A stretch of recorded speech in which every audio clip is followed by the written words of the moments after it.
Hey folks, it's Jared Manninen from the website TahoeTrailGuide.com. Today I want to take you through a series of agility drills, or rather agility courses, shapes, or patterns. Keep in mind that in this video, the point isn't so much to learn better technique, rather it's to learn how to be quick on your feet and make abrupt directional changes. So I mentioned that this video isn't so much about learning technique, but rather being light on your feet and being nimble, agile with those cross-country skis. What does that mean to me? Essentially, to me, that means being mobile on cross-country skis, being able to move freely and without a whole lot of limitations or restrictions. Now, obviously, with cross-country skis, I'm not going to be walking up stairs, for example. However, so long as there's snow on the ground and plenty of it, I should be able to move wherever I want and at whatever pace that I choose. But we can only accomplish this once we start to embrace the idea that the skis are a part of us and not something that we just slap onto our feet or click into. They need to be part of our bodies. As far as this warm-up goes, I don't actually do this type of thing all the time. Mostly what I want to demonstrate is just the free-form movement that I can create by knowing how to manage the length of the skis, how to manage my body weight on those skis, and how to prevent myself from slipping. So we're not learning technique in this particular video, but there's a series of shapes, patterns, routes that I'm going to demonstrate here, where I'm just trying to be quick on my feet and change direction abruptly, but with purpose.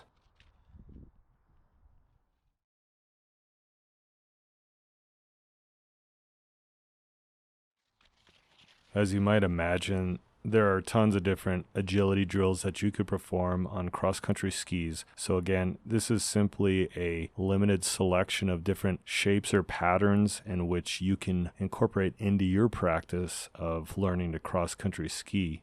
In these examples, I'm using some very inexpensive cones that I got from a sporting goods store. I believe it was about $10 for a pack of 10, and I'm only using 6 at the most in this video, but they're super convenient for just providing you with defined points in which to maneuver around. During this drill session, I'm just trying to be as quick as I can around each cone, which usually means making as many footsteps around each cone as possible, but you could emphasize any number of things in your drilling practice. You could go for speed, you could go for accuracy. You could try to make it around each cone with as few steps as possible. I find that these drills are even more fun to perform when you have a group of people. You can turn it into a relay or a mini competition. Or you could just be like me and be the weirdo running around the forest.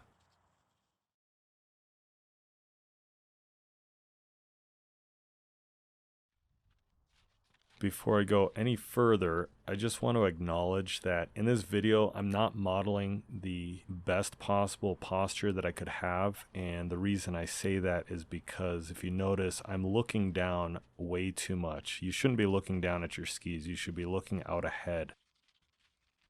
Believe it or not, in spite of how flat this looks, all the snow was just undulating slop. There were all these little troughs and all these little bumps and discrepancies in the snowpack. That variable terrain just made the drilling that much more challenging, which in the end leads to becoming a better skier. But I do want to say that don't look down at your skis like I do pretty frequently in this video.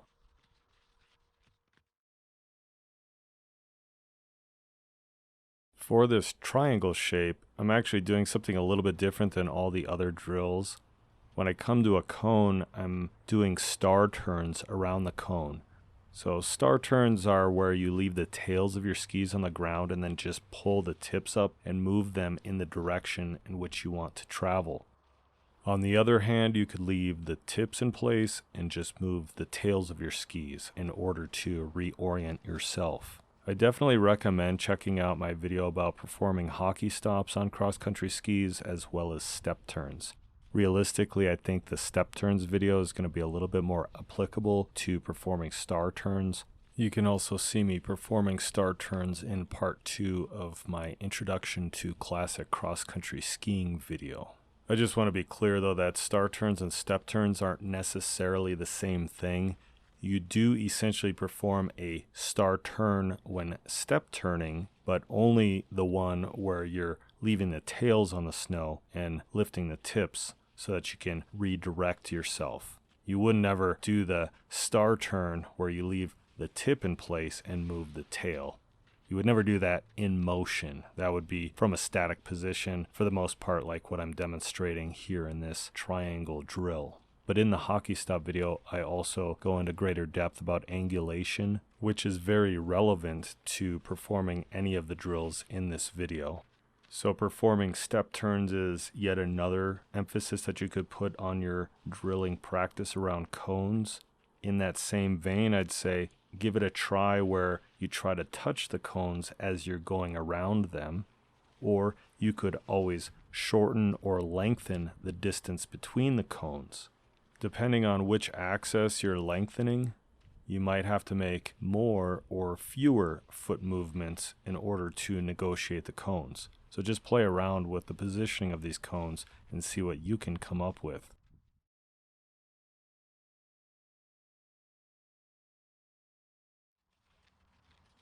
I didn't necessarily have a progression in mind other than moving from simple shapes to something more complex, but as you can see in this figure 8 configuration, I'm starting to be a little bit quicker on my feet. I'm focusing on making the turn around these cones as quickly as possible, and a lot of times when I'm doing this type of drill, I'm visualizing walking over hot coals, for example. Something that I want to just have quick feet, moving, not thinking too hard about what I'm doing other than just moving with purpose to get around the cone. And if you think about lengthening the distance between the cones, you could see how there would be more of a recovery period if they were further apart and less of a recovery period if they were closer together. So this is something you'll have to determine, because realistically, when the cones are close together and you have to make all these little hop steps and quick turns, it's pretty exhausting, but it's also super rewarding, and it teaches you to weight each ski as you're going around the corner. And this is one of the central themes of performing these types of drills, that is to pressure each ski so that you can push off appropriately.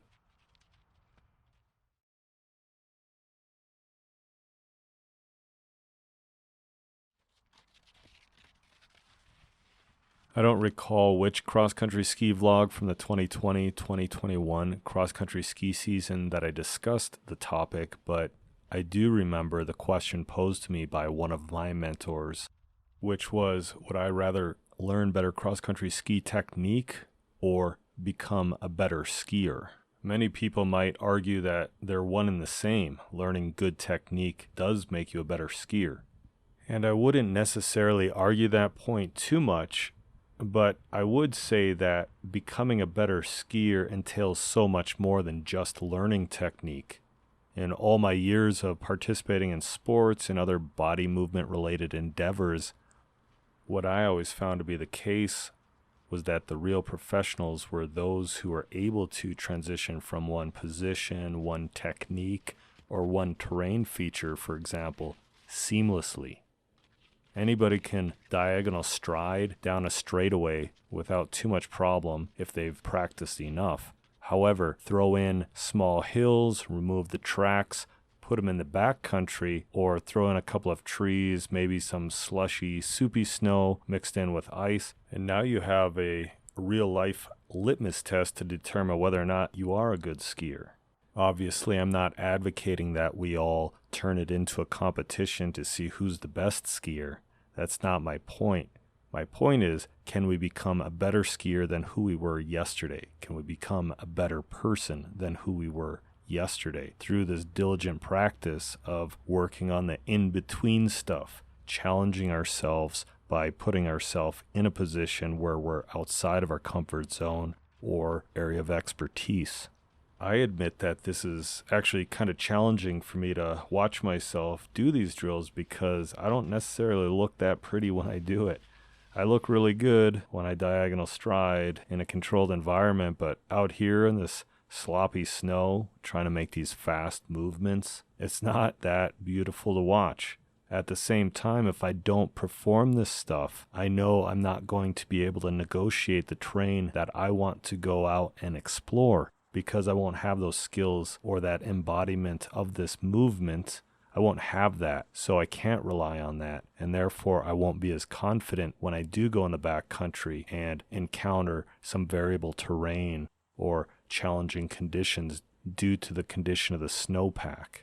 Again, we're not specifically working on technique here, but we are definitely working on relevant body movement when it comes to cross-country skiing. And if we can just embrace those skis as being a part of us, we will be able to negotiate so much more terrain efficiently and enjoyably.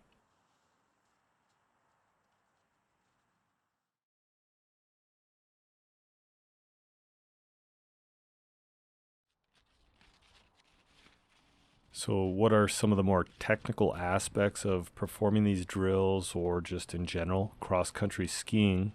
Again, I encourage you to watch all the introduction to classic cross-country skiing videos because I go into way more depth about some of those things. But here, let's think about putting weight on each ski as we're stepping on them. I realize it looks like I'm essentially jogging or running this course, which I realistically am. But that act of running again gets us light on our feet so that we're not lingering too long on one ski at a time. And that seems to be a very common theme with a lot of beginners, is that they will linger on skis. They will almost be like there's a magnet to the bottom of their skis to the earth, and it's just sucking them down where they cannot move their feet. So the whole focus of this drilling around these cones and trying to be light on your feet is to combat that urge to just stick to the ground.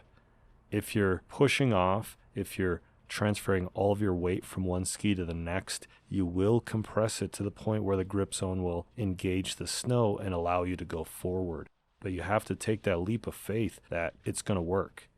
So long as your skis are the appropriate length, i.e. the camber is designed for your body weight, you will be able to grip the snow. So just trust in that. I am running this course because it is the most efficient use of my body with the skis in such short distances. I'm actively engaging each ski at a time, transferring all of my weight from one ski to the other and making my movement around the cones. I'm also trying to maintain that athletic stance where I've got flexed ankles, knees, and hips. You don't want to be completely upright. You have less stability when you're standing too tall. And the one thing that I really do like about this type of drilling is that it does encourage you to get lower.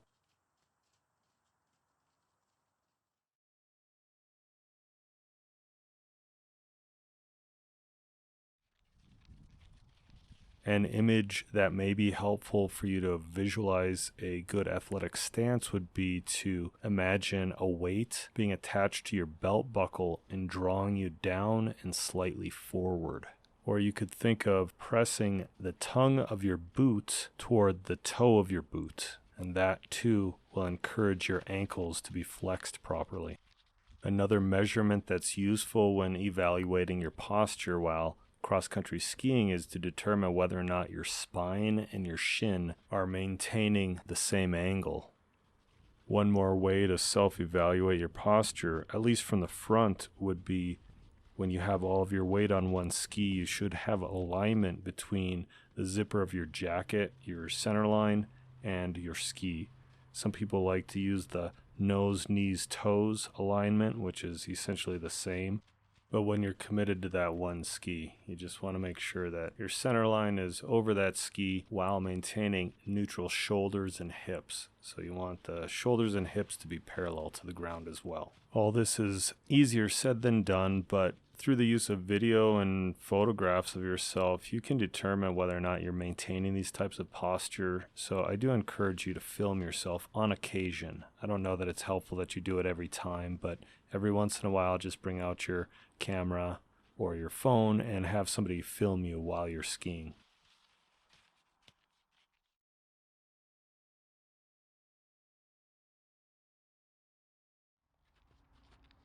Will you be able to maintain idealized posture while performing drills such as what I'm offering here?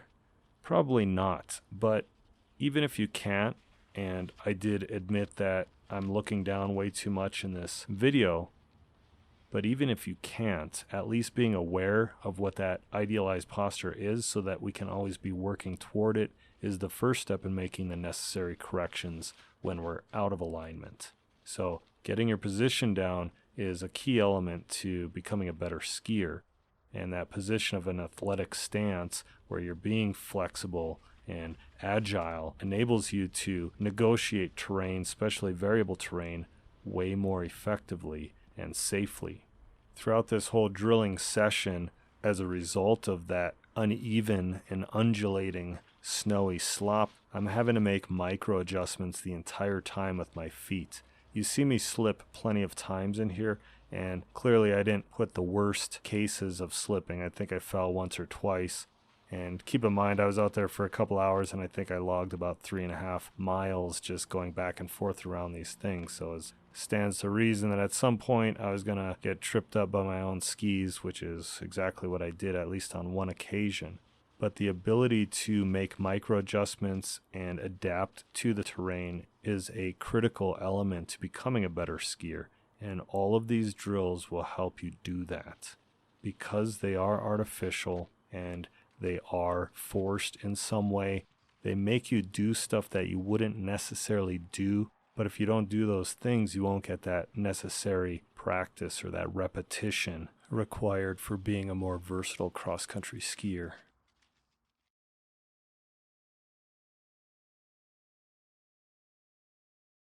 Just a fun little note about this star variation is that I guess I didn't realize until I started doing it that you're essentially turning in the same exact direction around every cone. So it really can make you dizzy. At the same time, if you have issues turning in one direction, if you got the Zoolander syndrome, go ahead and do this star variation in order to correct that problem. Jokes aside, I find that if you're making really tight turns, so doing almost a 360-degree turn around these cones, bringing your feet close to the cones seems to be the most effective way of getting around the cones. If you're working with a pattern that has greater distances between the cones, you can make a bit more sweeping turns. But if you've incorporated any dramatic changes in directions in your course, no matter what, you're going to wind up doing a short, tight turn.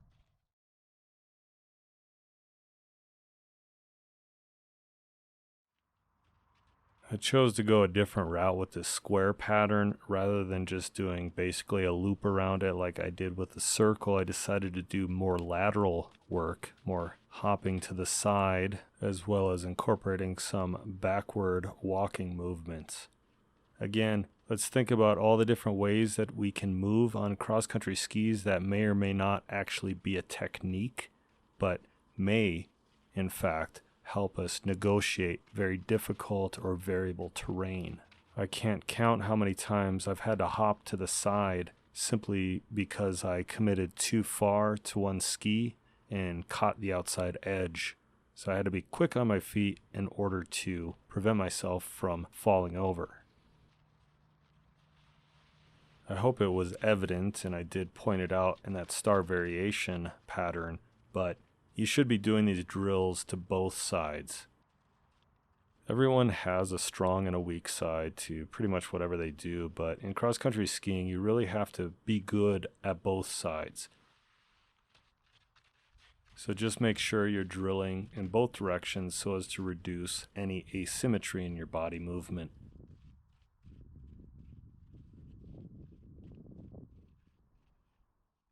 Okay, folks, that's enough work for one day. I appreciate you sticking around for as long as you have. If you liked the video, give it a thumbs up. Please subscribe to my YouTube channel. If you have any questions or feedback, post it in the comment section below, and then check out TahoeTrailGuide.com.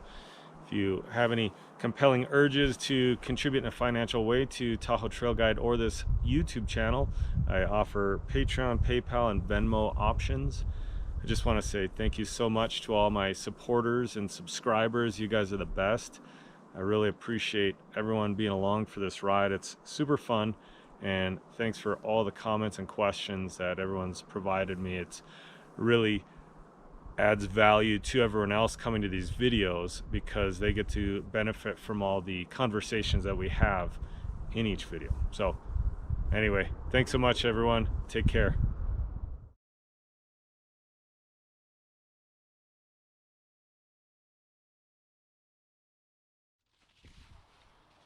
I don't really have much more to say other than you're welcome to stick around for the last couple of minutes and just watch me move freely across the snow.